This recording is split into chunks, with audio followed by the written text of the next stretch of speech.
नमस्कार दोस्तों। तो आज हम कक्षा 10 गणित का प्रश्नावली 1.2 को बहुत ही आसान भाषा में समझने वाले हैं। इस एक्सरसाइज से हर साल प्रश्न पूछे ही जाते हैं, तो इसलिए इसे ध्यान से समझिए। तो देखो इसमें पहला क्वेश्चन क्या बोला है, सुनो। देखो, निम्नलिखित संख्याओं को अभाज्य गुणनखंडों के गुणनफल के रूप में व्यक्त कीजिए। यानी है ना, कहने का मतलब है कि देखो ये जो संख्या दिख रहा है इसको गुणनफल के रूप में व्यक्त करना है। यानी अभाज्य गुणनखंड का मतलब क्या है, जैसे मान लो आपके पास ये 20 है, तो कोई अगर आपको बोल दे 20 का अभाज्य गुणनखंड निकालो, अभाज्य गुणनखंड निकालो, ठीक है ना। तो आपको ज्यादा कुछ नहीं करना है, यहाँ पे 20 लिखना है इस प्रकार, और इससे आपको इस प्रकार 2 से 10, 2 से 5, 5 एकम 5। तो देखो यहाँ पे 2 गुने 2 गुने 5, ठीक है। यहाँ पे आप इसको थोड़ा शॉर्ट में लिखना चाहते हैं तो 2 को 2 है, यहाँ पे 2 की पावर 2 आएगा और गुने 5। तो यही हुआ 20 का अभाज्य गुणनखंड, ठीक है। तो गुणनखंड यानी गुणनखंड के गुणनफल के रूप हो गया। चलो तो क्वेश्चन की ओर चलते हैं। तो देखो हमारा पहला क्वेश्चन क्या है बाबू, यहाँ पे पहला का पहला, ठीक है, हल। हमारे पास क्वेश्चन क्या है, 140, यही ना है। तो इसको आप इस प्रकार तोड़ेंगे, तो 2 से यहाँ पे लाएंगे। देखो लास्ट में 0 रहेगा ना, तो आप हमेशा 2 से लगाना। जैसे यहाँ पे 2 से लाएंगे तो 140 का अधिक क्या हो जाएगा, 2 7 14 यानी 70 हो जाएगा, ठीक है। फिर यहाँ पे लास्ट में 0 2 से लगेगा, तो 2 से यहाँ पे क्या हो जाएगा, 35 हो जाएगा। अब तो लास्ट में 0 नहीं ना, 5 है, तो 5 है तो खैर 5 से लगेगा, है ना। तो यहाँ पे 5 7 क्या हो जाएगा, 35। फिर 7 एकम 7, ठीक है। तो यहाँ पे क्या लिखेंगे बाबू, 2 गुने 2 गुने 5 गुने 7 बराबर 140, ठीक है। तो यहाँ पे क्या हो जाएगा, 2 को 2 का 2 को 2 है तो इसका पावर 2 आ जाएगा, गुने 5 गुने 7। अब गुने चाहो तो आप एक भी लिख सकते हैं, इसमें एक है ना तो एक भी आप लिख सकते हो, बराबर 140। तो 140 का अभाज्य गुणनखंड यही हुआ, ठीक है। आंसर। चलो देखते हैं इसका दूसरा क्या है हमारे पास बाबू, है ना। दूसरा देखो क्या है, 156, 156।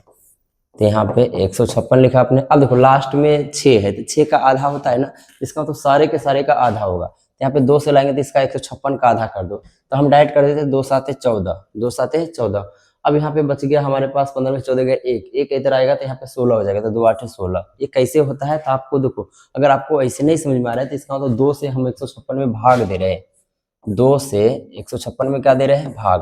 भाग तो आता होगा ना, तो 2 7 यहाँ पे 14, एक बचा, यहाँ पे 6 उतरेगा, 2 8 16। कहने का मतलब है जो देखो यहाँ पे इसको हम लिखते नहीं, मने में घटा लेते। देखो यहाँ पे 7 उल्टे लगेगा तो 2 7 14, 15 में 14 गया होगा, एक बचा होगा, फिर एक तरह क्या उतरेगा, 6 उतरेगा, फिर 2 8 16, डायरेक्ट हम भागफल लिखते हैं मन में, ठीक है। अब देखो यहाँ पे लास्ट में 8 है तो यहाँ पे 2 से लेगा, तो यहाँ पे 7 है तो 2 3 6 3 मरतबे लगेगा 8, है ना, क्योंकि 4 में तो ज्यादा हो जाएगा ना। फिर एक बचा होगा, 2 7 देखो 2 3 6 तो एक बचा होगा, 7 में 6 जाएगा, एक बचेगा, एक इधर आएगा तो 2 9 18, ठीक है। उसी प्रकार अब यहाँ पे 3 से लग जाएगा, 3 एकम 3, 3 4 9, 13 एकम 13, ठीक है। तो क्या हो जाएगा यहाँ पे 2 गुने 2 गुने 3 गुने 13 गुने 1 बराबर में 156। तो यहाँ पे 2 को 2 का यहाँ पे पावर 2 आ जाएगा, गुने 3 गुने 13 गुने 1, 156, ठीक है। तो ये हो गया 156 का अभाज्य गुणनखंड। चलो इसको मिटाते हैं, यहीं पे सारे के सारे क्वेश्चन को बना देते हैं।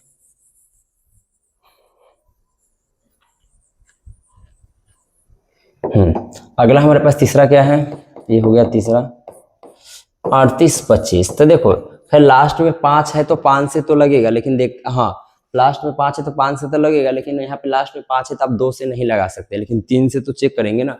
तो देखो 3 से लगेगा या ना लगेगा, इसको जोड़ के देखो, इसको क्या करके देखो, जोड़ के। कहने का मतलब ये हुआ, देखो 3 और 8 कितना होगा, 13, है ना। चाहे देखो ना 8 2 10, 10 5 15, 15 3 18, 3 सबको जोड़ेंगे तो कितना आ रहा है, 18। अब बताओ मैं आपसे पूछूंगा 18 जो है 3 के पहाड़ा में आता है, तो हम कहेंगे हाँ भैया 3 के पहाड़ा में आता है, तो यहाँ पे आप 3 से लगा सकते हैं। अब 3 से आप यहाँ पे इसको अलग से लाओ, भाग दे दो, 3 से इसमें क्या दे दो, भाग दे दो, और जो भागफल आएगा यहाँ पे वही यहाँ पे लिखा जाता है। तो मैं भाग यहीं पे दूंगा, आप वहां पे दे दो। तो देखो 3 एकम 3, यहाँ पे 8 है तो 3 दूना 6, तो 8 में 6 गया होगा, 2 बचा होगा, 2 इधर आएगा, यहाँ पे 22 हो जाएगा, तो 3 7 21, 22 में से कैसे एक बचा होगा, यहाँ पे 15, 3 5 15, ठीक है। फिर से इसको जोड़ के देखते हैं, 7 2 9, 9 1 10, 10 5 15, 15 3 के पहाड़ा में आता है, तो 3 से लगेगा, 3 चक 12, यहाँ पे 3 दूना 6, 3 5 15, ठीक है, फिर से देखो इसको जोड़ते 5 2 7 7 4 11, अब 3 के पारा में नहीं आएगा। सॉरी, अब लास्ट में 5 है तो हम 5 से लगा सकते हैं। तो देखो 5 से लगा था यहाँ पे 42 है तो 5 8 है 40, फिर 42 में से 40 क्या होगा, 2 बचा, 2 इधर आएगा, 5 तो 25 हो जाएगा, यहाँ पे आ जाएगा ना 2, तो 50 25, ऐसे आप मत लिखना। अब देखो फिर से 5 है तो 5 से लगेगा, 5 एकम 5, तो यहाँ पे 3 बचा होगा, 3 इधर आ जाएगा आगे का, 5 7 35, फिर 17 एकम क्या हो जाएगा 17, तब बताओ 140 38, सॉरी 3 गुने 3 गुने 5 गुने 5 गुने 17 गुने 1 बराबर 38 25। ठीक है, अब यहाँ पे 2 गो 3 है तो यहाँ पे 1 गो 3 लिख सकते हैं, सॉरी 2 गो 3 है तो 3 की पावर 2, 2 गो 5 है तो 5 की पावर 2, फिर 17 गुने 1 बराबर 38 25। ये हो गया आपका आंसर। अब हाजिर गुणनफल। ठीक है, चलो अगला देखो।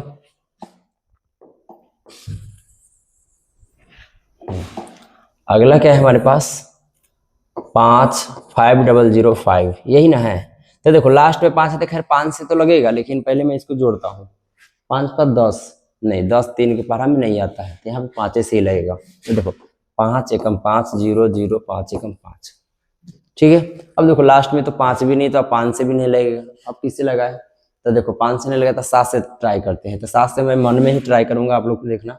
अगर 7 से लाऊंगा तो 7 एकम 7 है ना, यहाँ पे 3 बचेगा, फिर 7 चकरा 2, 7 से कट रहा है तो 7 एकम 7। ठीक है, यहाँ पे क्या बच रहा है मेरे पास 3, 3 के आगे 0 के आगे 3 लग जाएगा, 30 हो जाएगा, यानी 30 हो जाएगा। 7 चका 28, 2 बचा होगा 7 21।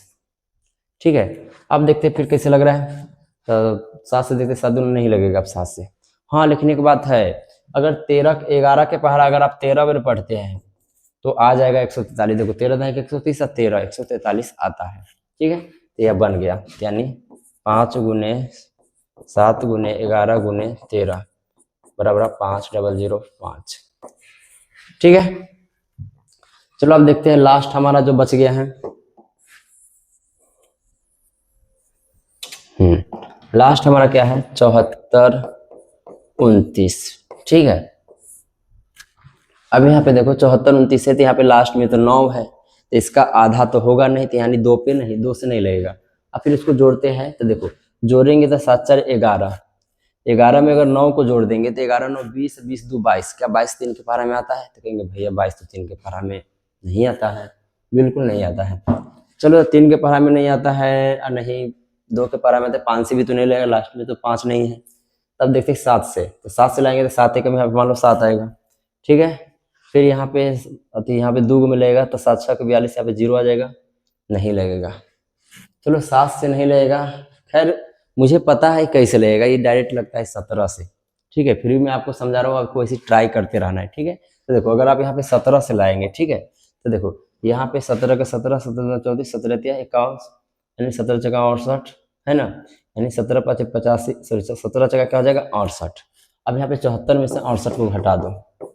ठीक है, तो 14 में से 8 गया 6, और वो 6 में से गया 0, यानी कितना बचेगा 6 बचेगा यहाँ पे। अब 6 इधर आ जाएगा, जो 6 जो यहाँ पे बचा है ना, ये 6 मेरा यहाँ पे आ जाएगा। ठीक है, तो यहाँ पे 62 हो जाएगा, फिर 17 17 17 17 14 17 जगह 17 जगह 8 ज्यादा हो जाएगा, नहीं 17 तिया 51, फिर 62 में से क्या जाएगा हमारे से 51 जाएगा, तो 2 में से गया 1, 5 6 में से 5 गया 1, यानी 11। अब 11 के सामने क्या जाएगा, यहाँ पे 9 आ जाएगा।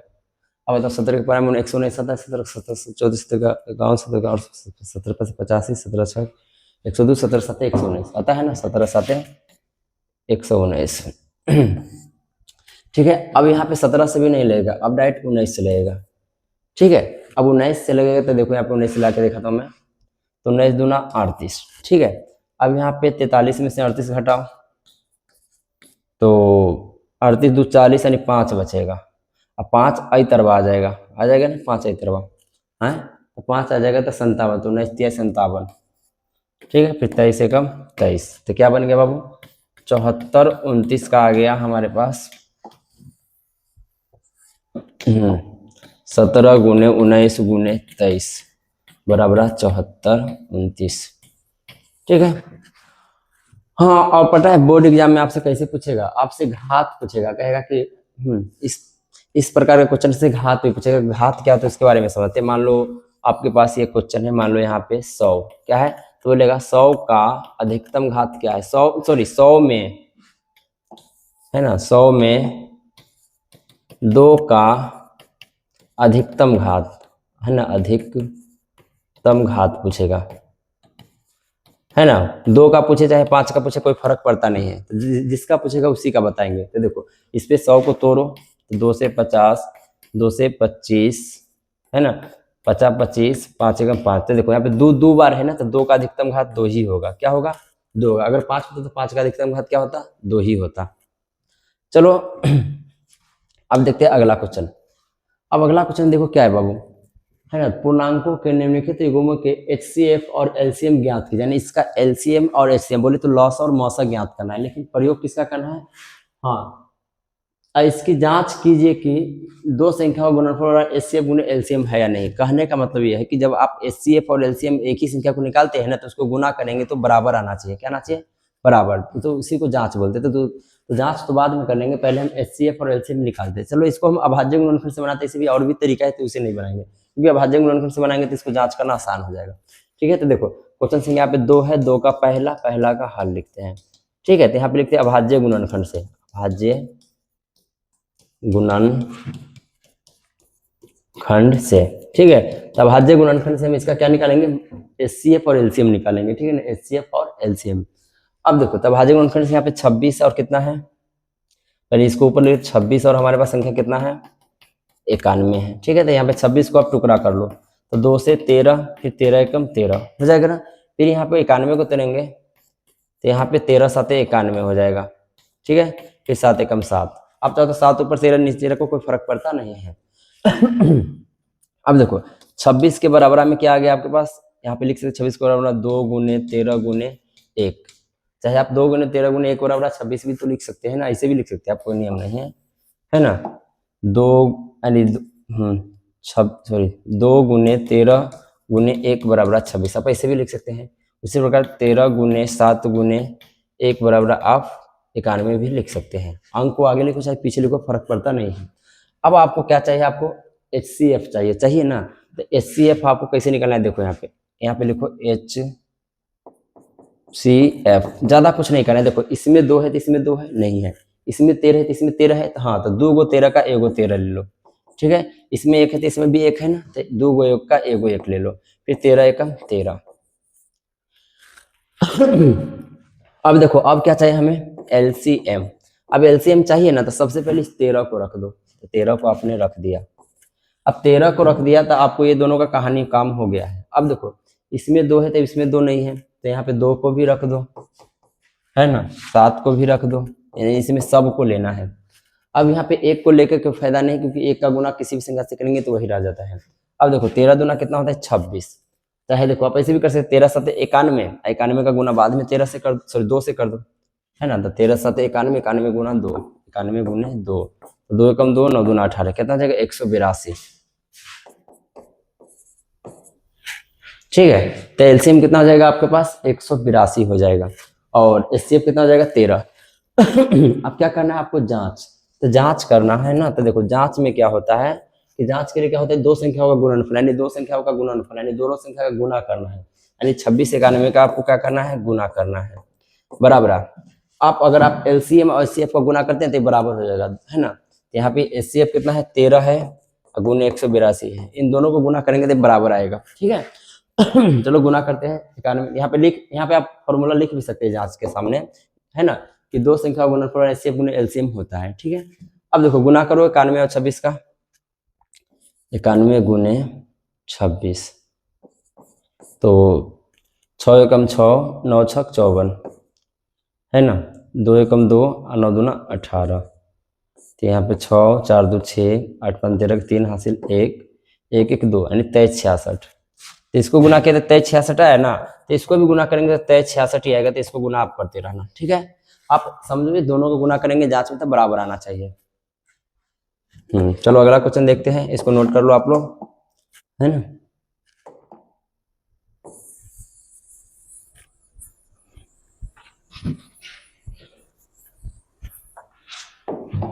तो हमारे पास दूसरा क्या है, दूसरा हल 510 और 92, यही ना है। तो देखो अभाज्य गुणनफल से लिखेंगे अभाज्य गुणनखंड से, है ना। तो अभाज्य गुणनखंड से क्या करेंगे, 510 को टुकड़ा करेंगे, तो इस प्रकार लगाएंगे। 502 से लाएंगे तो 510 का आधा क्या हो जाएगा, तो 255 हो जाएगा ना, सॉरी।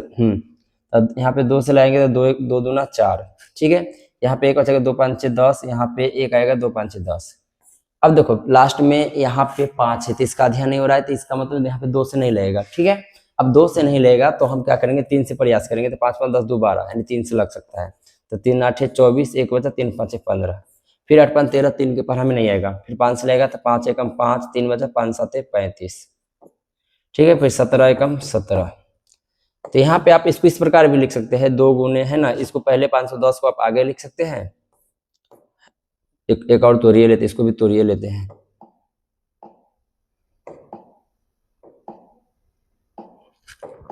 उसके बाद क्या हमारे पास 92 है ना, यही ना है।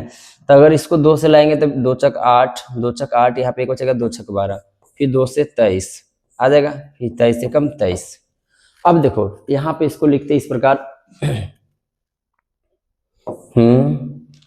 2 गुने 3 गुने 5 गुने 17 बराबर 1 गुने बराबर 510, ठीक है। उसी प्रकार क्या आ जाएगा, 2 गुने 23 गुने 1 बराबर 92, ठीक है।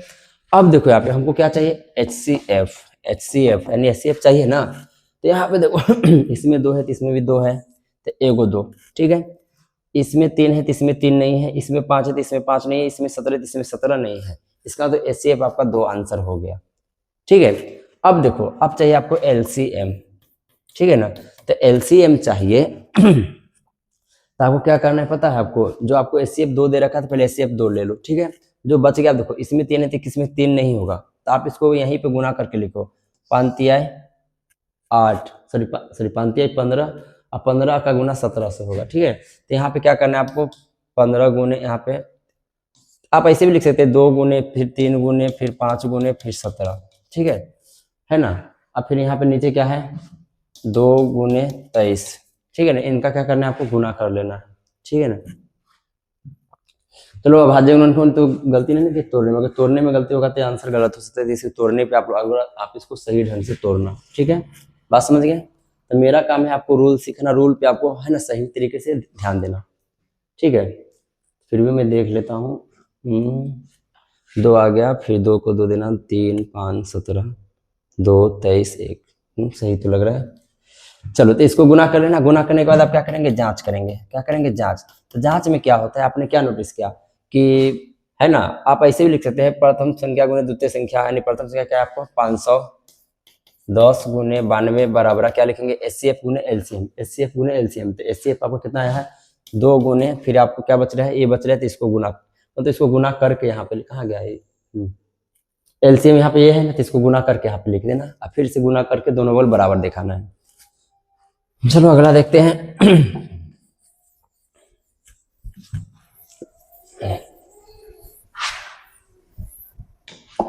कितना टाइम हो गया, 4:53। चलो अगला हमारे पास क्वेश्चन क्या है, 300 तीसरा 336 और 54, यही ना है। तो यहाँ पे 2 से लाएंगे तो इसका क्या हो जाएगा, सर अभाज्य गुणनखंड से तो लिखना भूल गए, अभाज्य गुणनखंड से, ठीक है। अब देखो अभाज्य गुणनखंड से, तो यहाँ पे 336 का क्या करेंगे, अभाज्य गुणनखंड टुकड़ा करेंगे, तो 2 से लाएंगे तो अधिया हो जाएगा, क्योंकि लास्ट में 6 है, 2 कम 2, यहाँ पे 1 बचा, 2 छक 12, 1 बचा, 2 8 16, ठीक है। आज थोड़ी तबीयत खराब, इसलिए बोलने में दिक्कत आ रहा है थोड़ा, है ना, इसके लिए सॉरी। अब देखो फिर 2 से लाएंगे, 2 8 16, 2 चक 8, फिर यहाँ पे 2 से, सही तो तोड़े, 2 चक 8, 2 दूना 4, फिर 2 से 2 दूना 4, 2 एकम 2, है ना, फिर 3 7 21, फिर 7 एकम 7, सही तो तोड़े है ना। चलो इसको सही से तोड़ना, मैं तो तोड़ ही रहा हूँ, इसी प्रकार बनाना होता है। उसके बाद क्या है 54, तो 54 से 2 से लाएंगे 27, है ना, फिर 3 9 27, फिर 3 तिहाई 9, फिर 3 एकम 3, ठीक है। अब देखो यहाँ पे अब लिखेंगे हम HCF। HCF में क्या होगा कि आप यहाँ से भी ले सकते हैं, लेकिन मैं पहले अतिभाज्य गुणनखंड रूप में लिख देता हूँ, सही रहेगा। तो हमारे पास संख्या क्या बाबू, 2 गुने 2 गुने 2 गुने, है ना, 2 गुने 2 गुने 2 गुने, है ना। नहीं तो आप डायरेक्ट यहाँ से भी निकाल सकते हैं, दोनों आप वैसे डिटेल बना लें, लेकिन मैं शॉर्टकट में यहीं पे सिखा देता हूँ। मान लो इसमें 2 है तो इसमें भी 2 है ना, तो 2 गो का एगो 2 आ गया HCF के बराबर में, ठीक है। HCF के बराबर में 2 गो का एगो 2, इसमें 2 है तो इसमें 2 नहीं है, नहीं ना, तो 2 को छोड़ दो। अब इसमें 3 है तो एगो 3 इसमें से भी लेंगे, एगो 3 तो एगो 3 इसमें भी से लेंगे, कोई 3 ले लो आप, तो एगो 3 आ गया। अब इसमें 7 है तो इसमें 7 नहीं है, तो इसका मतलब HCF आ गया आपका 2 3 6 आ गया। अब चाहिए LCM, तो LCM में क्या करो, पहले 6 दे दो, और 6 के बाद जो बचा हुआ है उसको लिख दो। यहाँ पे बचा क्या है, 2 दूना 4, 4 दूना 8, 8 7 56, यहाँ पे गुना में 56 लिख दो और गुने, है ना, यहाँ पे 3 3 9, यानी इसका 9 कर दो, ठीक है। फिर इसका गुना करना, जो गुना करने के बाद आएगा यहाँ पे लिख देना, ठीक है। और लिखने के बाद आपको करना है जांच, क्या करना है, जांच। जांच करेंगे तो क्या करते हैं जांच में, 336 गुने पहला संख्या गुना दूसरा संख्या से करेंगे, बराबर में क्या होगा HCF गुने, यानी 6 गुने आपको ये वाला देना है ना। तो यहाँ पे गुना 6 गुने 56, आप ऐसे भी लिख सकते हैं, तो गुना करके यहाँ पे लिखना कैसे सही रहेगा, ठीक है। तो जांच करेंगे तो दोनों को गुना करेंगे, बराबर आएगा। हमारा क्वेश्चन क्या है, हमारा तीसरा क्वेश्चन, अभाज्य गुणनखंडन विधि द्वारा, अभाज्य गुणनखंड आपको पहला याद रखना है ना, विधि द्वारा निम्नलिखित पूर्णांकों के HCF यानी मॉस, LCM यानी लॉस ज्ञात करना है, ठीक है। तो चलो ज्ञात करते हैं। इसको ज्ञात करना बहुत ही आसान है। सबसे पहले आप यहाँ पे क्वेश्चन संख्या 3 है तो 3 लिखेंगे, उसके बाद यहाँ पे आप हल लिख लेंगे, ठीक है। अब आपको जो संख्या दे रखा है उसको यहाँ पे 3 का पहला है तो पहला भी लिख लेते हैं, क्वेश्चन संख्या 3, 3 का पहला, उसके बाद हल। अब आपको पहला में ये सब दे रखा है तो इसको भी आप लिख सकते हैं। तो हमारे पास क्या है, 12, 15 और 21, ठीक है। अब क्या बोला है, अभाज्य गुणनखंड से, तो यहाँ पे लिखेंगे अभाज्य गुणनखंड से, अभाज्य गुणनखंड से। अब देखो अभाज्य गुणनखंड होता क्या है, तो आपको करना कुछ नहीं, 12 है, 12 को इस प्रकार लिख देना है, ठीक है, 15 को इस प्रकार लिख देना है, और उसके बाद क्या है 21 को इस प्रकार लिख देना है। और जब इसको आप इस प्रकार तोड़ेंगे ना, जैसे 2 से क्या होता है 6, 2 से क्या होता है 3, 3 एकम 3, उसी प्रकार 3 से 15, सॉरी 3 5 15, 5 एकम 5। अब देखो 3 7 21, 7 एकम 7, ये तो आपको आता ही होगा, इसी का नाम है अभाज्य गुणनखंड। अब देखो 12 का अभाज्य गुणनखंड क्या आ गया मेरे पास, तो बोलेंगे 12 का भैया आया है 2 गुने 2 गुने 3 गुने 1, ठीक है। 15 का क्या आया है, तब बोलेंगे भैया 15 को तो आया है 3 गुने 5 गुने 1। उसी प्रकार 21 का क्या आया है, तब बोलेंगे 21 का क्या है 3 गुने 7 गुने 1। अब हमें क्या चाहिए बाबू, HCF, यही ना। अब अभाज्य गुणनखंड से तो तोड़ लिए ना, जब अभाज्य गुणनखंड से तोड़ दिए है तो हमको HCF ही चाहिए, तो यहाँ पे लिखेंगे HCF। अब HCF होता क्या है, देखो करना कुछ नहीं है, इसमें 2 है तो क्या किसी में 2 है, बोलेंगे भैया बिल्कुल नहीं है। लेकिन इसमें 3 है तो देखो सब में 3 है, बिल्कुल देखो इसमें 3 है तो यहाँ भी 3 है, यहाँ भी 3 है, सब में 3 है, यानी सब में 3 है, तो इसका तो इसको हम HCF में रख सकते हैं, ठीक है। अब देखो अगर इसमें 2 है तो अगर सब में 2 होता तो यहाँ पे 2 भी रखते हैं, गुना करते उसका, लेकिन यहाँ पे तो है ही नहीं। अब देखो यहाँ पे सब में 1 है तो आप 1 को रख सकते हैं, लेकिन नहीं रखेंगे तो ये चलेगा। तो सब में 1 है तो 1 को रखेंगे तो 3 का गुना 1 से होगा, 3 हो जाएगा, इसलिए आंसर हो गया, कोई दिक्कत नहीं है। अब देखो भाई क्या है हमारा LCM। अब LCM आपको निकालना है तो सबसे पहले इस 3 को आप यहाँ पे लिख दो, लिख दिया। 3 को लिखने के बाद अब सोचो क्या ये 2 इसमें है तो क्या और में किसी और में है, इसमें है तो नहीं है, किसी में नहीं है। अगर किसी में होता तो 2 का अब एगो लेते, लेकिन नहीं है तो 2 दूना इसको 4 कर लेते हैं, ठीक है, और गुना कर देना है। उसी प्रकार 5 भी किसी में नहीं, 7 भी किसी ने, तो 5 गुने 7, 5 गुने 7। आप चाहो तो 1 लिख भी सकते हैं, 1 का कोई वैल्यू नहीं होता है, ठीक है। अब देखो गुना करेंगे तो क्या हो जाएगा, यहाँ पे हो जाएगा 3 चक 12, 12 पंचे 60। अब 60 यहाँ पे आएगा, कितना बच्चों को तो गुना करने नहीं आता तो गुना भी सीख लो। 60 का गुना 7 से करना है ना, तो 60 का गुना आप 7 से इस प्रकार कर सकते हैं। 7 में 0 से करेंगे 0, 6 7 42, तो कितना आ गया 420। ये आपका हो गया LCM। क्या भारी है, इसको आप लोग अच्छे से समझो, नोट कर लो, है ना, कॉपी में है ना। और नोट करने के बाद दूसरा क्वेश्चन को खुद से बनाओ, तीसरा क्वेश्चन को खुद से बनाओ। अब बनाने के बाद थोड़ा, है ना, उसके बाद इस वीडियो को देखो, तनका देर रोक दो, कोई दिक्कत नहीं है। चलो, तो आप लोग ऐसा कर लिए होंगे। अब हम बनाते हैं दूसरा क्वेश्चन, तो इसको मिटा देते हैं, इसको तो रहना ही देते हैं। ये तो हर बार वही रहेगा, वो संख्या तो बदलेगा, लेकिन चलो। हाँ, अब आते हैं दूसरा में। तो दूसरा में हमारे पास यहाँ पे भी आ जाएगा। अब 2 हो गया, 2 हो गया। दूसरा में दूसरा क्या है बाबू? 17, 23 और 29, क्लियर, यानी 17, 23, 29। अब देखो, तो 17 को भी आप इस प्रकार लिख लेंगे, लिख लिए। उसी प्रकार 23 को भी आप इस प्रकार लिखेंगे, लिख लिए। 29 को भी आप इस प्रकार लिख लिए, 29 को भी। इतना लिखने के बाद एक बात बताओ, 17 को कोई नहीं काट सकता है, इसलिए 17 एकम 17, क्लियर। 23 को भी कोई काट नहीं सकता है, इसलिए 23 एकम 23। इसलिए 29 को भी कोई काट नहीं सकता, इसलिए 29 एकम 29। कोई डाउट नहीं है। अब बताओ, तो इसका मतलब हुआ 17 के बराबर में आप क्या लिखेंगे? 17 गुने 1, है ना। 23 के बराबर में आप 23 गुने 1, और 29 के बराबर में आप 29 गुने 1। आप कहेंगे भैया अब हमको क्या चाहिए? एचसीएफ चाहिए ना। कहेंगे भैया इसमें एचसीएफ कैसे ज्ञात करेंगे? अरे है, देखो कैसे निकलेगा। हमको क्या चाहिए बाबू? एचसीएफ चाहिए ना। अच्छे बताओ, 17 सब में नहीं है, 23 सब में नहीं, 29 सब में नहीं, कोई दिक्कत नहीं है, लेकिन एक तो सब में है ना भाई। तो जब एक सब में है तो इसका एचसीएफ क्या हो जाएगा? तो 1 हो जाएगा। क्या हो जाएगा? 1। बताओ, कोई दिक्कत है? नहीं है। अब हमको चाहिए एलसीएम। क्या चाहिए? एलसीएम। तब बताओ, 1 को रख के कोई फायदा नहीं। आप चाहते यहाँ पे 1 को रखेंगे, 1 का गुना करेंगे, कोई फायदा नहीं। रखो, मत रखो, 1 है तो मत रखो। अब देखो यहाँ पे 17, 23, 29 से सबका गुना कर दो। 17 गुने 23 गुने 29। ये गुना तो आपको आता ही होगा। इसको जो गुना करेंगे, जो गुना करके यहाँ पे लिखेंगे, वही आपका आंसर हो जाएगा। तो इसको गुना आप लोग कर लेना, ठीक है। चलो अब देखते हैं अगला क्वेश्चन। हाँ,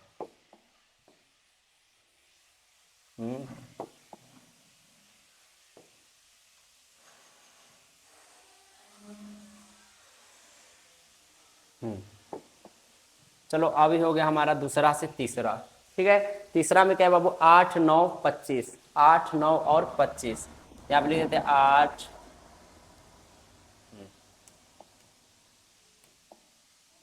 8, 9 और 25, ठीक है।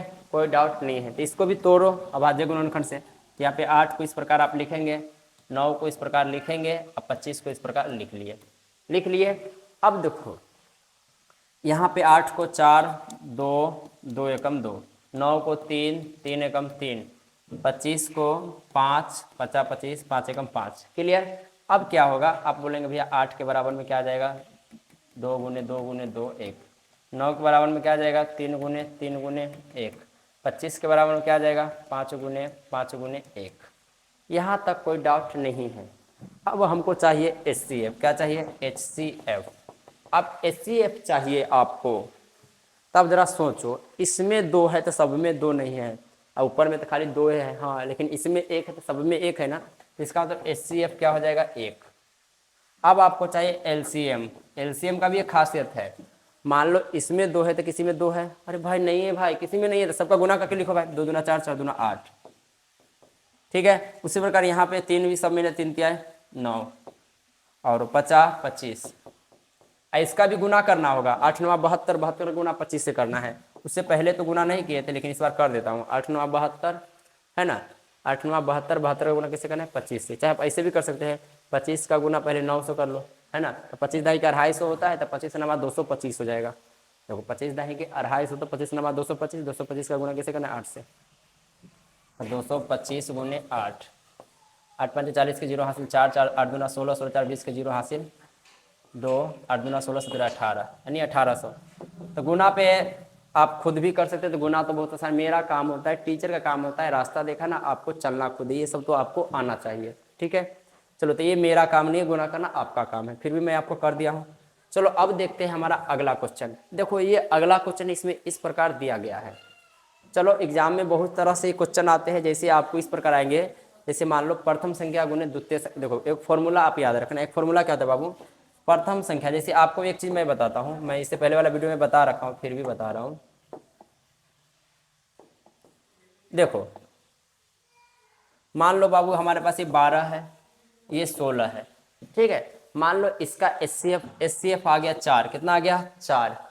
मान लो इसका एलसीएम मान लो एलसीएम आ गया मान लो 48, एलसीएम कितना आ गया 48, ये हो गया आपका एचसीएफ, ये हो गया आपका एलसीएम, ठीक है। अब देखो आप इन दोनों का गुना करो, 48 और 4 का, है ना, इन दोनों का गुना करो तो ये दोनों बराबर होता है, ये दोनों क्या होता है बराबर। तो यहाँ पे एक फॉर्मूला बन जाता है, क्या बन जाता है, इसको मान लो आप प्रथम संख्या, इसको मान लो आप द्वितीय संख्या, ठीक है ना।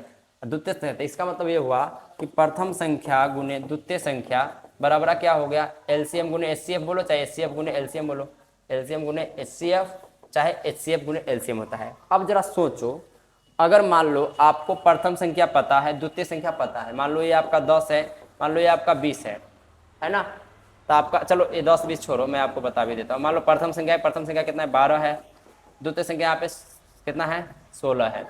अब मान लो यहाँ पे एलसीएम है ना, इसको छोड़ो, मान लो एचसीएफ यहाँ पे 4 है, कितना है, यहाँ पे एलसीएम को इसी रखते हैं, एचसीएफ 4 है। अब देखो ये 4 गुना में है तो इधर आके बट्टा में आ जाएगा, फिर 4 से इसको काटेंगे, यहाँ पे 4 चक्का 16, फिर 12 से कितना आ गया 48, 12 से कितना आ गया 48, तो ये 48 क्या होगा, तो आपका एलसीएम होगा।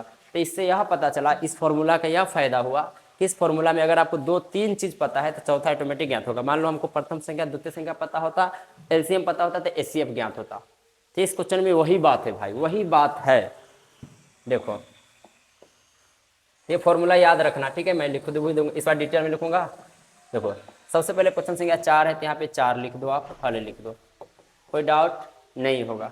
इतना लिखने के बाद अब देखो ये जो देखो इसी संख्या का 9 दे रखा है एचसीएफ, यानी एचसीएफ 306 और 657 का 9 दे रखा है, यानी इसी का दे रखा है, और इसी का हमको एलसीएम भी चाहिए, इसी संख्या का एलसीएम चाहिए। ये मत समझना कि 2 बार है तो 4 गो हो गया संख्या, 2 गो हुआ उसी संख्या का, तो इसका तो ये प्रथम संख्या हुआ, इसका मतलब लिख सकते दिया है। प्रथम संख्या कितना दे रखा है, प्रथम संख्या मैं इस बार डिटेल में लिख रहा हूँ, है ना।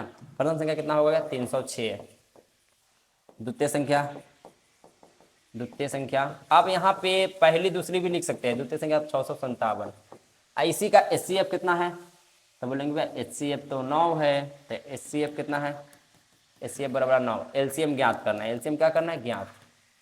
अब एलसीएम ज्ञात करना होगा तो आपको पता होगा प्रथम और द्वितीय संख्या गुना करना है, तब बराबर क्या होता है, तो आप तो जानबे करते हैं, आपको तो पता है, हम जानते हैं, लिख भी सकते हैं, ना लिखेंगे तो चलेगा, हम जानते हैं।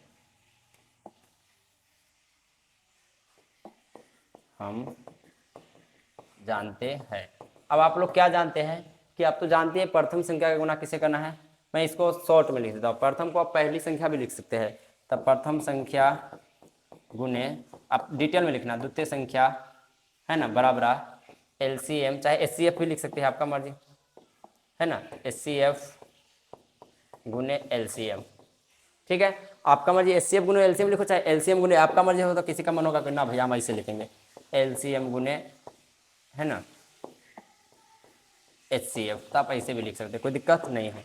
इतना लिखने के बाद जो मान पता है लिखो, प्रथम संख्या आपके पास कितना है 306, है ना, 306, द्वितीय संख्या आपके पास कितना है 657, बराबर एलसीएम नहीं पता है मुझे, एचसीएफ पता है, तो एलसीएम के यहाँ पे एलसीएम लिखते हैं गुने एचसीएफ कितना है, तो एचसीएफ हमारे पास 9 है।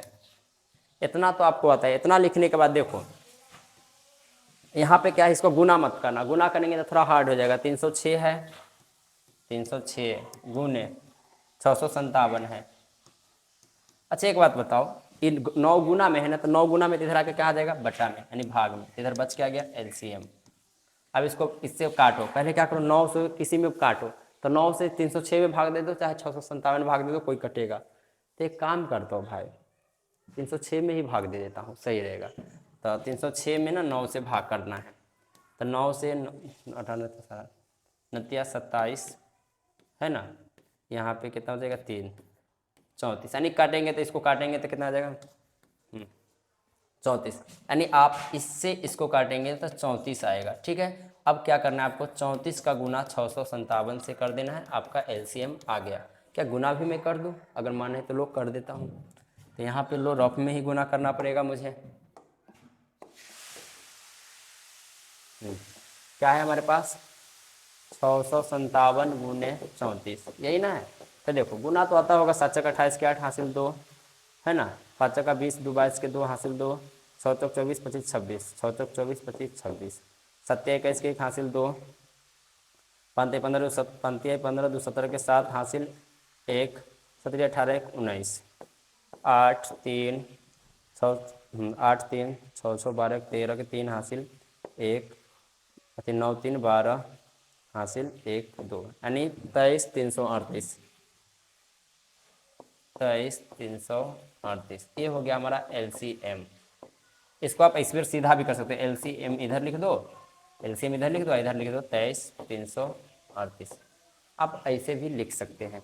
ठीक है, चलो अब देखते हैं हमारा अगला क्वेश्चन। हमारा अगला क्वेश्चन क्या है, देखो यही है।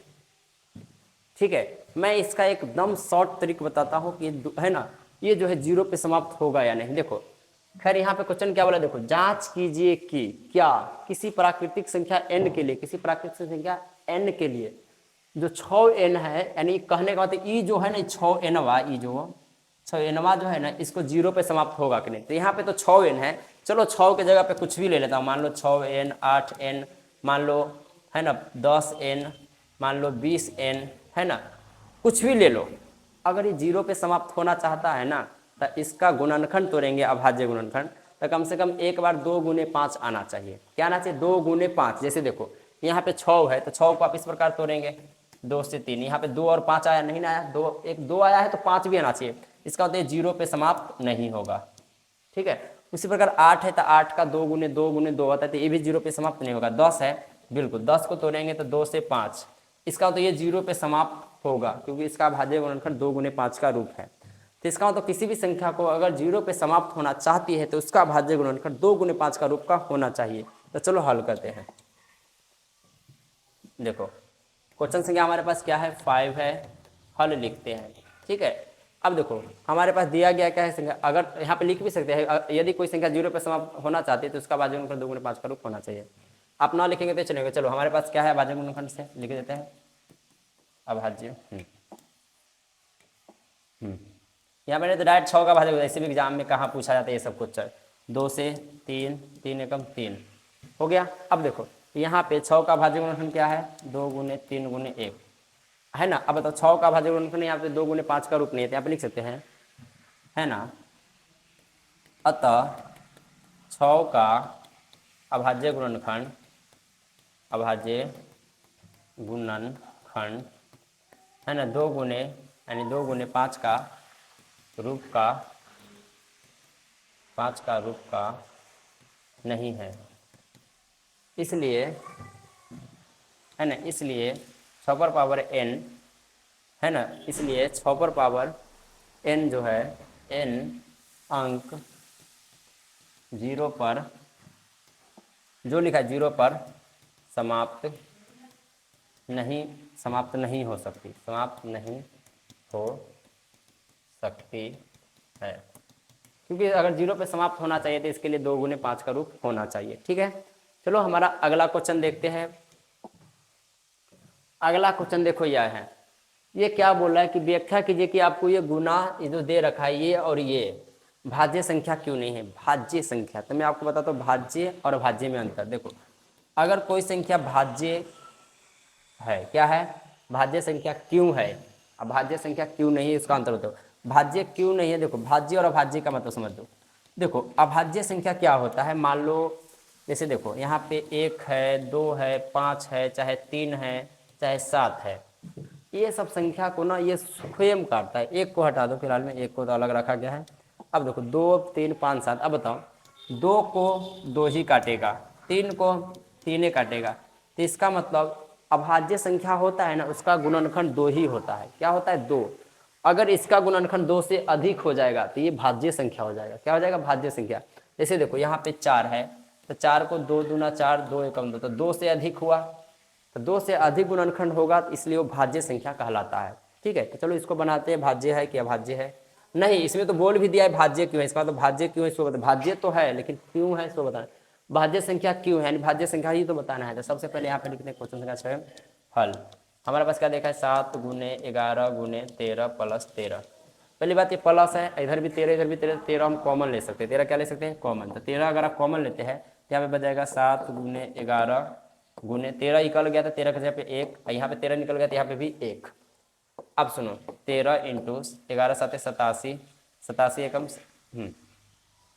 सॉरी 11 7 77, और यहाँ पे कितना हो जाएगा, 77 गुना 1 से होगा, यहाँ पे 1 हो जाएगा। ठीक है, अब देखो यहाँ पे 13 है, 77 एक क्या हो जाएगा, 78।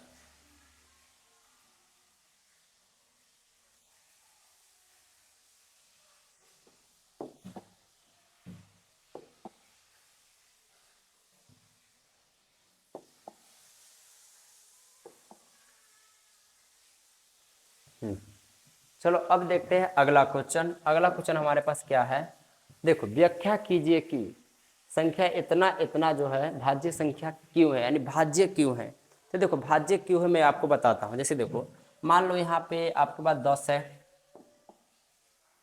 यहाँ पे आपके पास क्या है 10 है, ठीक है, और यहाँ पे मान लो आपके पास 5 है। अब देखो 10 का टुकड़ा करेंगे तो यहाँ पे 2 आएगा, 5 आएगा, 1 आएगा। अब 5 का टुकड़ा करेंगे तो 5 आएगा, 5। इसका टुकड़ा 2 है और इसका टुकड़ा 2 से अधिक है, 2 से क्या है, अधिक है। और आपने पढ़ा ही होगा जिसका संख्या सिर्फ 2 हो, देखो जिसका अभाज्य गुणनखंड सिर्फ 2 संख्या हो तो होता है अभाज्य संख्या, और जिसका 2 से अधिक गुणनखंड हो तो उसे कहते हैं भाज्य संख्या। क्या कहते हैं, भाज्य संख्या। और नहीं पता है तो अब तो पता चल गया ना। तो देखो यहाँ पे देखेंगे कि भाज्य संख्या क्यों है बताना है। तो सबसे पहले आपको लिखना है हल। हल लिख दिया, हल लिखने के बाद अब देखो यहाँ पे हमारे पास संख्या क्या है, 7 गुने 11 गुने 13 प्लस 13 है ना। अब देखो ये संख्या है। अच्छा बताओ इसमें 13 इसमें भी 13, तो 13 को कॉमन ले सकते हैं। तो 7 गुने 11 गुने 13 का जब क्या आ जाएगा 1, प्लस 13 का जब कॉमन लेने के बाद 1 बचेगा। अब देखो 13 है, 11 7 87 है ना, 87 का गुना 1 से होगा 87 हो जाएगा प्लस 1। अब देखो 13 87 क्या हो जाएगा 88। यहाँ पे इसको हम लिख सकते हैं ना 13 गुने 88 गुने 1 से गुना कर देगा, कोई फर्क अच्छा है। आओ तो छोड़ो ना, 11 से 77। अब सुनो ये मैं क्या कर दिया, छी यहाँ पे 13 होगा ना, 11 से 77 77 क्या हो जाएगा 78 हो जाएगा, है ना। अब बताओ इसको मैं लिख सकता हूँ 78 गुने 1। किसी भी संख्या में आप 1 से गुना करो कोई फर्क नहीं पड़ता है। लेकिन अगर आपको 1 नहीं लिखना है तो 78 को टुकड़ा कर सकते हैं, टुकड़ा करके भी लिख सकता है। टुकड़ा भी करेंगे तो 1 से 2 से अधिक अभाज्य गुणनखंड होगा। चलो इसको भी टुकड़ा कर लो आप। 7 गुने 6 गुने 5 गुने 4 गुने 3 गुने 2 गुने 1 प्लस 5। 5 इसमें है, 5 इसमें भी है, तो 5 कॉमन लेंगे तो 7 गुने 6 गुने 5 के जगह पे 1 गुने 4 गुने 3 गुने 2, यहाँ पे प्लस के, यहाँ पे गुने में 1 आएगा लेकिन प्लस के 1 आ जाएगा, ठीक है। फिर 5 है। अब देखो यहाँ पे गुना करेंगे तो 6 7 42, 42 का गुना किससे करना है आपको, 4 3 12 और 12 दूना 24 से। चलो कर देता हूँ, 4 दूना 8, 4 चक्का 16, 2 दूना 4, 4 दूना 8, 8 6 4 10 के 0 हासिल 1, 8 1 9 1 10, जो भी आया 10 यहाँ पे 108 है, नहीं बोले तो है ना 1008 आया है प्लस का 1। अब देखो इसको जोड़ेंगे तो कितना हो जाएगा, है ना 1009। अब हमको उससे मतलब नहीं है, इसको मैं लिख सकता हूँ ना 5 गुने 1009 गुने 1। अब सुनो 1009 आए चाहे कुछ आए, इसको टुकड़ा करेंगे तो फिर टूटेगा तो यही सब ना आएगा। और जब ये सब आएगा तो इसका मतलब इसका 2 से अधिक टुकड़ा है, तो आप यहाँ पे लिख सकते हैं अधिक क्या बोले भाज्य संख्या क्यों है, तो लिखेंगे है ना 2 से लिखेंगे क्योंकि चाहे लिखेंगे अतः सही रहेगा, है ना अतः, है ना। ये संख्या भी उतार सकते तो इतना इतना भाज्य संख्या है ना, हमें शॉर्टकट में लिख सकते एग्जाम में ऐसे पूछता नहीं है ना। यह संख्या भाज्य इसलिए है, भाज्य है ना इसलिए है क्योंकि इसका अभाज्य गुणनखंड